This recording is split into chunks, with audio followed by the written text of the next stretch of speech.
కార్తీక మాసంలో వచ్చేటటువంటి శుక్లపక్షంలో వచ్చేటటువంటి ఏకాదశి నాడు క్షీరసాగరంలోంచి లేచి ద్వాదశి తిథి నాటికి బృందావనంలోకి వచ్చాడు. ఒకనాడు మాట ఇచ్చాడు కనుక బృందకి ఆయన తులసి బృందావనంలోకి వస్తాడు.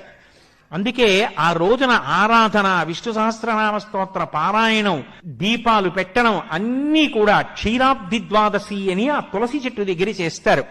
ఆ ఋతువులో తులసితో పాటుగా విశేషం కార్తీక మాసంలో వచ్చేటటువంటి శుక్లపక్షంలో వచ్చేటటువంటి ఏకాదశి నాడు క్షీరసాగరంలోంచి లేచి ద్వాదశి తిథి నాటికి బృందావనంలోకి వచ్చాడు. ఒకనాడు మాట ఇచ్చాడు కనుక బృందకి ఆయన తులసి బృందావనంలోకి వస్తాడు.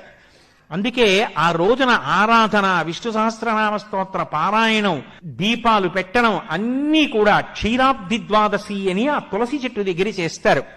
ఆ ఋతువులో తులసితో పాటుగా విశేషం కార్తీక మాసంలో వచ్చేటటువంటి శుక్లపక్షంలో వచ్చేటటువంటి ఏకాదశి నాడు క్షీరసాగరంలోంచి లేచి ద్వాదశి తిథి నాటికి బృందావనంలోకి వచ్చాడు. ఒకనాడు మాట ఇచ్చాడు కనుక బృందకి ఆయన తులసి